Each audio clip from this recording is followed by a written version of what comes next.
Well, it's like whenever a director becomes popular or something, to give him a franchise to do. Is that Christopher Nolan? Hey, he did that franchise and he became famous. I know. But he's the luckiest guy in Hollywood I because agree. he can make what he wants and it makes like millions of Oh, dollars. carte blanche.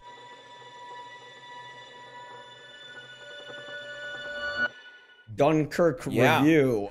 It's funny. I read your review to it. Okay. I actually agreed with a lot of things that you said. Well, thank you. I appreciate it. No, and let me make this clear. I'm sorry, I don't mean to cut you off, but let me make this clear to the audience. Yeah. Just because somebody isn't getting on their knees and blowing Christopher Nolan doesn't mean that they don't have an opinion. Respect other people's opinion, okay? No, not blowing Christopher Nolan. Yeah, because like, no, seriously, here's the problem I have, like when people follow like certain directors. I remember I saw Memento before like the whole Batman deal happened. Sure. And I said, I hope this guy becomes famous.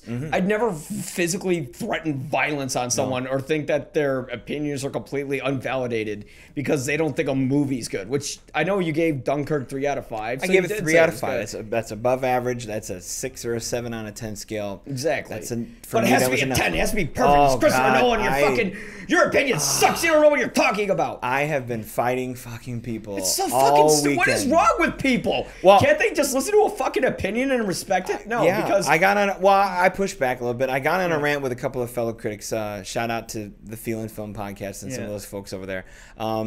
It made me check myself and reflect a little bit. It was the term masterpiece, and for me, I know I'm a stickler about it because I have to be a stickler as a press credentialed critic, because if you overuse that term, it loses its value. So when I hate when you see the hyperbole come out in a review that says, oh, this is an instant masterpiece. To me, there's no such thing as an instant masterpiece. No. Masterpieces are named and declared when a career is over. When you look at the entire swath of what somebody's done, and you know what? That one right there, that's the fucking best. Citizen Kane wasn't a masterpiece when it came out. 2001 wasn't a masterpiece. We've come around on Vertigo being a Hitchcock thing that's kind of climbed the ladder a little bit. Yeah. And Nolan's what? Mid-40s? Is he even 50? No.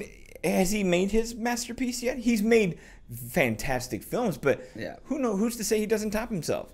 Same thing with, I don't care what filmmaker you're talking about. I won't name a Martin Scorsese masterpiece till his career's over. No. Now, I get that the dictionary definition is calling you out feeling Raging Bull's a masterpiece. Well, I know one dictionary definition of masterpiece is any great work done by a master, whether it's not the best or not. It's the idea of the word best versus the word any.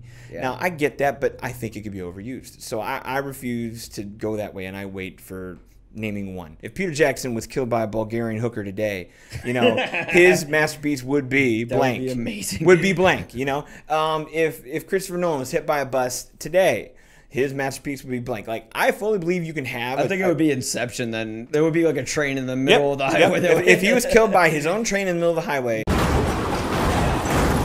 No, but if his career ended today, do you have a leader in the clubhouse, so to speak, of a potential masterpiece? And I think that's fine.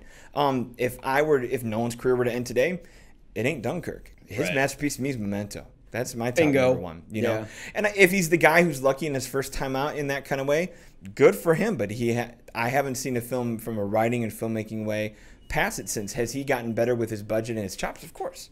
But you said it. There's so many Nolan fan worshippers out there who I say put too many blinders. We said this when we were doing our Malick talk. I won't give an artist a free pass. If this was any other director doing the same tricks, so to speak, I'm going to do too many air quotes, but if we see the same director doing the same tricks or the same tropes, we would nail him to the wall for it. People just want to see movie reviews now just to validate their own opinion, even before they see the film. It's like if you say, I saw Dunkirk, I didn't like it, they're going to be like, well, you're full of shit. I know. I remember when I worked for Ebert Presents way back, one of the people who was the critics on the show, she had a early review for The Dark Knight Rises. Okay. And she was like the first negative critic to appear on Rotten Tomatoes, I think. Sure. Or maybe the second one. And like people were like threatening her life. Oh, yeah.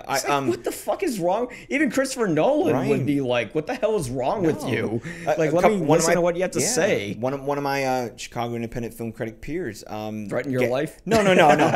Gabby Bondi. She's the editor. She's the editor of The Young Folks. And one of their critics did the first negative Captain American Civil War review last year, and it crashed their site with emails.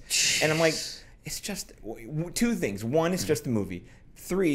Two, I should say, go see it for yourself first. If you want to come yell at them afterwards, yell at them afterwards. But this was sight unseen. This was 4 days before public release, and they're crashing sites because of negative. Like, how dare you even attempt to talk about it that way?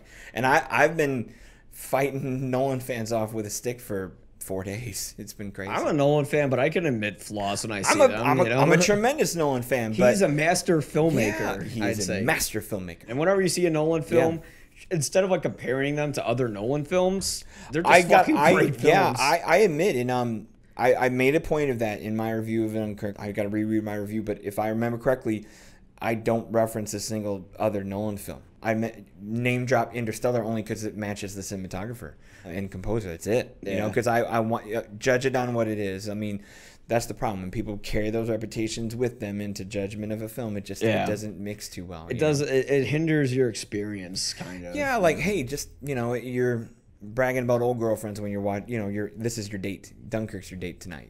Like that. Don't bring up old girlfriends. Exactly. Yeah.